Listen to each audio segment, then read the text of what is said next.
जय हिंद, जय भारत जी। बहुत बहुत धन्यवाद। झुंझुनू का प्रशासन अभी तक अपनी आंखें बंद कर रखा है। आते हैं, एक नौटंकी करते हैं यहाँ पर आकर। नमस्कार दोस्तों, मेरा नाम अभिषेक रावत, आप देख रहे हैं जिला न्यूज़ झुंझुनू यूट्यूब चैनल। दोस्तों अभी झुंझुनू बीडे के अस्पताल में मौजूद है, जहां पर कुछ लोग धरने पर बैठे हैं।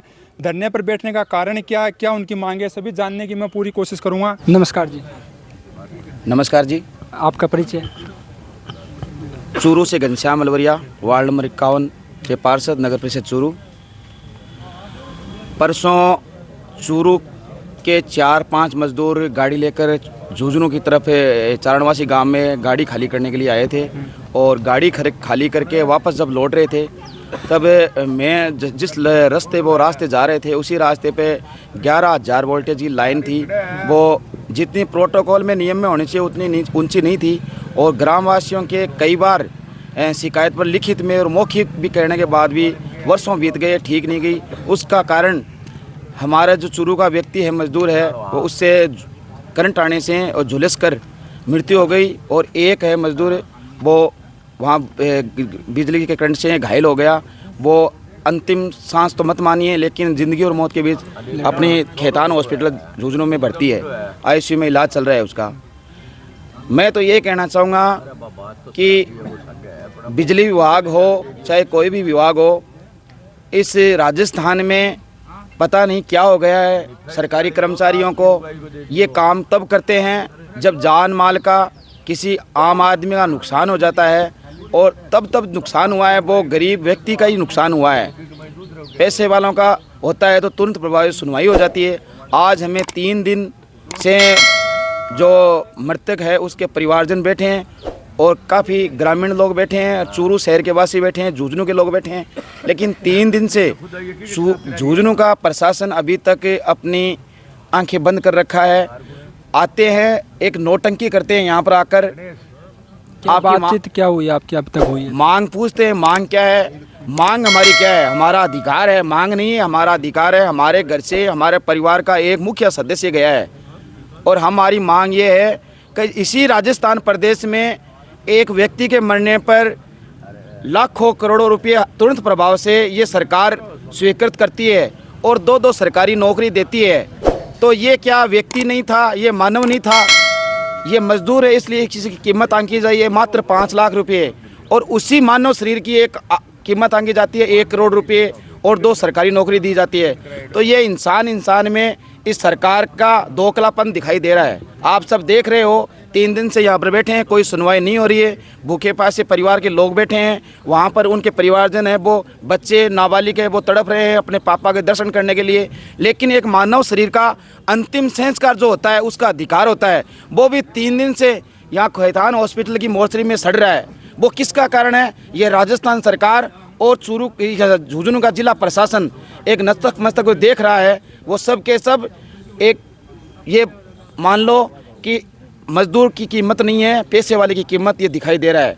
और हमारी मुख्य मांग ये है, जो लालचंद का परिवार है, मृतक का परिवार है, उसके परिवारजन को 1 करोड़ रुपये सहायता दे, एक उसको सरकारी नौकरी दे, और जो घायल है सुभाष, उसको 10 लाख रुपये मुआवजा दे। और अभी हमारी जो संघर्ष समिति को धरना स्थल पर जो कमेटी 11 आदमियों की बनाई गई थी, अभी परिवारजन से सलाह मशवरा करके ये निर्णय लिया है। अब सख्त से सख्त धरना लगातार जारी रहेगा। हम यहाँ पर व्यवस्था कर रहे हैं, खाने की, चाय की, खाने की, सोने की, यही व्यवस्था करेंगे। और कल देखना, ये झुंझुनू का और चूरू का जन सैलाब जब उमड़ेगा और नाक में दम कर देगा, राजस्थान की सरकार की ईंट से ईंट बजा देगा। जय हिंद, जय भारत। बहुत बहुत धन्यवाद। अभी भाजपा नेता शिव कुमार जेवरिया हमारे साथ हैं। नमस्कार जी। नमस्ते। परिचय दे दीजिए पहले तो आप। मैं शिव कुमार जेवरिया एडवोकेट हूँ। मेरा निवेदन तो ये है सरकार से कि इनकी जो मांग है इन पे विचार करें, और ये जो ज़्यादा से ज़्यादा इनको सहायता दिलाई जाए, क्योंकि एक मजदूर है और उसके आश्रित जो है, उसकी एक पत्नी है, 4 बच्चे हैं, उसके माता पिता भी हैं, तो वो किस तरीके से अब आगे लालन पालन किया जाएगा। तो ऐसी स्थिति में मैं जिला कलेक्टर महोदय और हमारे सीएम भजन लाल शर्मा जी से निवेदन करता हूं कि इनकी मांग स्वीकार की जाए, ताकि एक गरीब हित में लाभ हो इनको, और इनकी जो भी सहायता राशि है ज़्यादा से ज़्यादा वो दी जाए। मुख्य मांगे इनकी क्या क्या? इनकी मुख्य मांगे हैं 1 करोड़ रुपए और एक सरकारी नौकरी। और सरकारी नौकरी का मतलब ये है कोई आंगनबाड़ी में भी अगर उस महिला को लगा दिया जाता है तो भला हो जाएगा, जो उनके बच्चे हैं उनका लालन पालन हो जाएगा और मूलभूत सुविधा उपलब्ध हो जाएंगी। वरना वो बच्चे वो भी मजदूरी करेंगे, वो पढ़ नहीं पाएंगे। तो मेरी सरकार से और मुख्यमंत्री माननीय यशस्वी भजनलाल शर्मा जी से निवेदन है कि इनकी जो मांग है सरकारी नौकरी की वो तो ज़रूर से ज़रूर इनको उपलब्ध कराए और ज़्यादा से ज़्यादा सहायता राशि दी जाए। इस पूरी घटना के पीछे जो जिम्मेदार है वो किसे माना जाए? ये देखो, पूर्व सरकार के जो हमारी कांग्रेस सरकार रही है पूर्व में, तो उनकी जो ये बिजली विभाग है उसके अकॉर्डिंग वो तार के जो लूज था, अब जगह जगह जानकारी ली जा रही है कि कहाँ ढीले तार हैं कहाँ नहीं है, तो उनको एडजस्ट किया जा रहा है। अभी मात्र 10 महीने ही सरकार को बनी है, भजनलाल जी शर्मा जी कर रहे हैं और ज़्यादा से ज़्यादा अब सुधार होता नज़र आ रहा है, क्योंकि अभी हो जाएगा, समय है। और ये है कि एकदम से कोई काम होता नहीं है, लेकिन जो ये लापरवाही हुई है ये बिजली विभाग की लापरवाही है। उनको भी ध्यान रखना चाहिए कि समय पर हमें व्यवस्था की जानी चाहिए और हर जगह पे जाके। और मेरा तो निवेदन है कि बिजली विभाग से कि पूरे ज़िले में कहीं भी अगर आपको लगता है कहीं तार में वो दिक्कत है, बिजली आ सकती, प्रॉब्लम हो सकती, किसी की दुर्घटना हो सकती है, तो ऐसी स्थिति में अभी उनका पूरी टीम पूरे ज़िले में जाँच करवाएँ और करवा के और उनको सुधार किया जाए। ठीक है जी, बहुत बहुत धन्यवाद। नमस्कार जी, परिचय बताओ अपना। मैं सीताराम खटेक, पूर्व पार्षद चोरू। धरना पे बैठना के कारण है? धरना का ये कारण है कि 2 दिन पहले एक मजदूर की और दुर्घटना नहीं मानते हुए हत्या ही माने कि वो तार नीचे थे।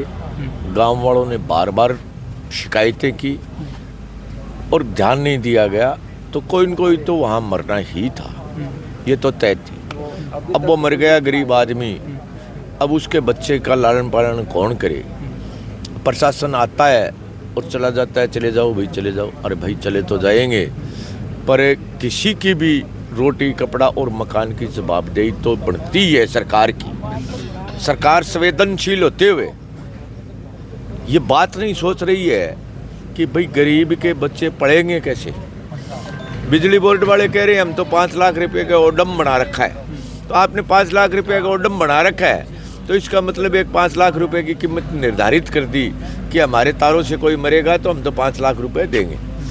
एक गरीब आदमी की कीमत निर्धारित करना प्रजातंत्र में बड़ी अन्यायपूर्ण बात है। माने उसके कैरियर का निर्धारण करना कि भाई वो कितने साल का था, कितने साल कमाता और उसके बच्चे का लालन पालन कैसे होगा।